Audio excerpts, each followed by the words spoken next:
Aldo Ferrer es doctor en Ciencias Económicas. Fue ministro de Economía y Hacienda de la provincia de Buenos Aires y ministro de Obras y Servicios Públicos y de Economía de la Nación.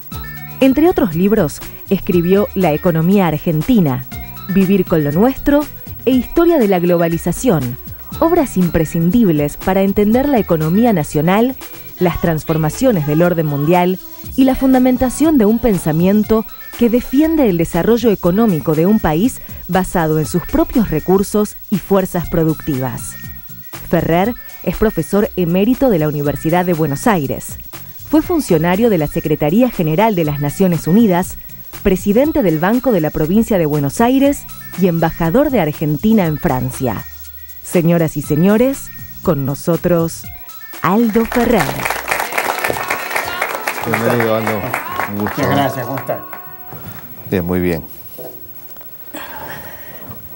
Bueno, estamos en una época de aniversarios, ¿no?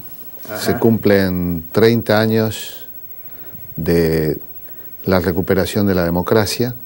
Así es. Y se cumplen 50 años de la edición de la economía argentina. De la economía argentina. Así es. Que es un libro que nunca lo termina, ¿no? Bueno, lo actualicé varias veces, ¿no? La última edición es de hace un par de años, creo. Porque recorre 50 años de la economía argentina, que todo un periodo con fracasos, con éxitos.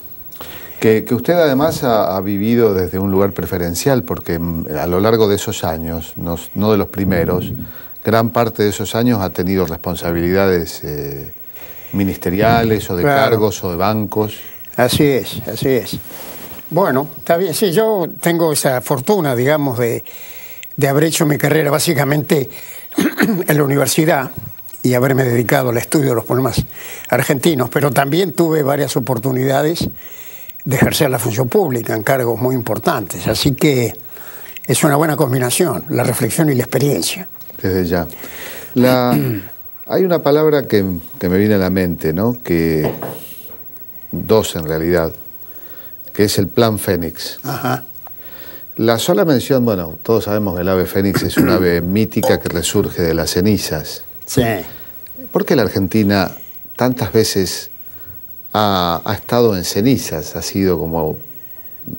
y al mismo tiempo ha resurgido y ha vuelto a caer. Claro. ¿Y cuál es la razón de esa inestabilidad crónica de la economía argentina, que por supuesto ha determinado una inestabilidad social, claro, política? Bueno, es todo un tema. Yo sé que eso forma parte explicado en este libro. Claro. No, somos parte de este continente latinoamericano, sociedades que fueron constituidas en su origen en la conquista, en la dominación de los pueblos originarios, en el tema de la esclavitud, que aquí tuvo menos peso relativo, pero que forma parte de la experiencia del continente latinoamericano, con una fuerte concentración de la riqueza, con fractura social. Incluso cuando llegaron los inmigrantes en el siglo XIX a la Argentina, en primer lugar, tuvieron poco acceso a la propiedad de los recursos, a la tierra. Es decir, que esta sociedad nuestra y en general las latinoamericanas son sociedades fundadas en la fragmentación social. Y esto determina que después de 2 siglos de independencia, porque al fin y al cabo fuimos de los primeros países, digamos, que en el mundo que habían estado sometidos a la situación colonial, que se independizaron, a pesar de 2 siglos de independencia, de alguna manera arrastramos esa historia conflictiva, que cada país ha procesado a su manera. Y nosotros con muchas dificultades.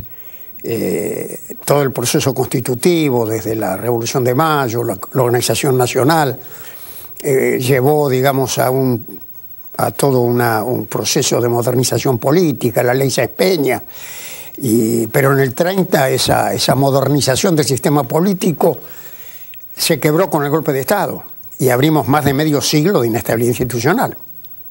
Y al final la tragedia de la dictadura del 76 con todo lo que vino, en términos de derechos humanos, la guerra de Malvinas, es decir, es una sociedad, yo pienso que no terminó todavía de consolidar lo que a mí me gusta llamar la densidad nacional, es decir, la cohesión social, liderazgos con vocación patriótica, capaces de acumular poder, defendiendo el interés común, la estabilidad institucional, Y esto termina con, en muchos periodos, con una forma de ver el país, con un pensamiento alienado. El pensamiento, como decía Raúl Previs, el pensamiento céntrico.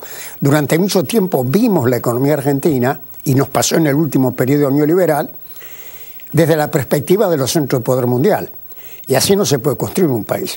Entonces, estos problemas que hemos tenido con la fractura social, con liderazgos que acumularon poder vendiendo el patrimonio nacional, con una reflexión equivocada acerca de lo que es el país, configuró toda una trayectoria de conflicto y de falta de realización de una sociedad que tiene, por otro lado, y un país que tiene recursos excepcionales, porque una de las cosas notables, y esto seguramente es muy importante para usted, es que seguimos siendo un país a medio camino en lo económico y social, y sin embargo en el campo de la cultura hemos producido una cultura de primer nivel. Es decir, si usted quiere escribir la historia de la cultura mundial de los últimos 200 años, no puede dejar de lado América Latina, los escritores, los músicos, los artistas plásticos. Es decir, hemos producido una cultura extraordinaria, pero tenemos que poner ahora al país a la altura de esa cultura. Yo coincido, sobre todo porque creo que el desánimo no nos ayuda a que verdaderamente hemos sido generadores de una cultura fuerte, sólida, pero también no puedo evitar pensar de que muchas de las debilidades de nuestra economía y de nuestra política han tenido que ver también con, si bien tenemos una cultura importante, también parte del problema es un problema cultural. Sin duda, sí, claro. Sin duda es un problema cultural pensar desde el patrón hegemónico de un mundo que no es el nuestro, ¿no? Claro. Por eso pensadores como Scalabrini Ortiz, claro, como Jauretche, son hombres referenciales de la cultura argentina y son hombres excepcionales, porque claro, diría que la norma, claro, así como la norma histórica ha sido la crisis, la norma histórica también ha sido la dependencia cultural. Claro, claro. No, son grandes figuras del pensamiento nacional. Yo tuve, uno de los privilegios de mi vida fue haber sido amigo de don Arturo Jauretche, una figura extraordinaria. Y claro, estos hombres que han sacado, digamos, la esencia de la formación argentina con una propuesta nacional. Y lo interesante, yo creo que es el hecho que esta postura nacional tiene una vigencia total en este mundo globalizado. Porque a veces nos quieren hacer creer que en este mundo global el poder se ha transferido indefectiblemente a los mercados financieros, a las grandes corporaciones, a los pocos países centrales del orden mundial. Y que lo único que un país como el nuestro puede hacer es adherirse, tener relaciones carnales, digamos, con los centros de poder mundial. Y resulta que el desarrollo no se puede lograr así, como lo están demostrando los países emergentes de Asia. El desarrollo es siempre un proceso nacional, de construcción de una sociedad, de su densidad nacional, abierto al mundo porque no se puede estar fuera del mundo. Este es otro dato concluyente. No hay ninguna posibilidad en este mundo que vivimos de desarrollarse y de construir un lugar propio estando alejado de la realidad mundial. El tema es cómo está uno en la realidad mundial. Y para estar en la realidad mundial hay que estar primero en uno mismo. Por eso el mensaje nacional de la figura que usted menciona tiene una vigencia absoluta. Porque los únicos países que le va bien son los países que tienen fuerte densidad nacional y tienen proyectos propios. No puedo evitar pensar que, en una metáfora, que de alguna manera la ubicación en el mundo y en lo económico y en lo político se parece a la ubicación en un teatro. En el Teatro Colón, por ejemplo, sí, hay lugares de primera, hay palcos, sí, hay ubicaciones preferenciales, pero también está el gallinero, ¿no? Que a veces son los que saben más. Que son los que más saben. Pero en el mundo, digamos, las sociedades enteras ocupan el gallinero de la economía a veces, y a veces van con... Lo curioso es que van con gusto, porque estoy seguro que un melómano, sí, si pudiera ir a un buen palco, elegiría un buen palco. Claro. El problema es cómo hay algunos economistas y pensadores que proponen el gallinero. Sí. Es decir, que proponen... Les quiero aclarar, a algunos que no son melómanos o no van al Colón, el gallinero es ese lugar, el más alto de todos, el más barato, pero también no es el mejor. Se le dice el paraíso también, ¿no? También el paraíso, sí, porque está cerca de... Sí. Lo curioso es eso, ¿no? Que nos propongan el paraíso. Claro. Es buena cuando nos dicen, vamos al paraíso cuando en realidad es un gallinero. Es un gallinero, sí. Así es. No, es claro. Y eso es cultural, porque el problema es que hay algunos vivos y hay algunos sonsos, como decía Jauretche, en materia de economía. Seguro. No, y esa idea, vuelvo a insistir, y sobre todo se ha dado mucho en el mundo contemporáneo, frente a esta evidencia de la globalización, los medios de comunicación, Internet, es decir, estamos vinculados de una manera extraordinaria en todos los planos. Entonces, en ese escenario, digamos, el enfoque neoliberal, lo que dice es básicamente eso: miren, sean realistas. En este escenario mundial el poder está acá, está en la platea o está en el palco. Y entonces lo del paraíso lo que pueden hacer, o los del gallinero, es bueno, en una exposición de tercer lugar o cuarto lugar. Ese es su lugar. Y eso es falso. Eso es falso porque la experiencia histórica demuestra que cuando un país se propone realmente movilizar su potencial, fortalecer sus posibilidades de desarrollo, afirmar su identidad, defender su interés nacional, puede pasar al frente, puede realmente desplegar su potencial. Y en este sentido creo que digamos, desde el fin de la Segunda Guerra Mundial, la experiencia de algunos países asiáticos es extraordinaria. Extraordinaria sobre todo porque algunos de esos países dejaron de ser posesión colonial al fin de la guerra y en pocas décadas se han convertido en potencias industriales, a partir de fuertes políticas de desarrollo, de transformación, con el papel de la ciencia y la tecnología, es decir, el conocimiento, la capacidad de gestionar el conocimiento, de aplicarlo al proceso productivo, para transformar la estructura, para generar bienes complejos, y sobre todo basado en el campo de la educación, y vuelvo a insistir en la investigación científica y tecnológica.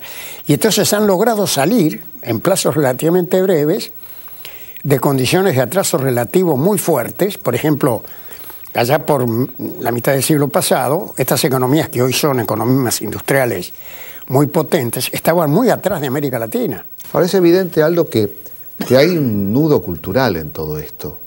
Porque no creo que en una sociedad puedan imponerse políticas que van contra el interés común de las mayorías. Si no existiera una suerte de idea cultural que lo abona. Sí. Y no digo idea cultural en las minorías y en las élites, que a las élites le conviene de pronto, un camino equivocado para las mayorías.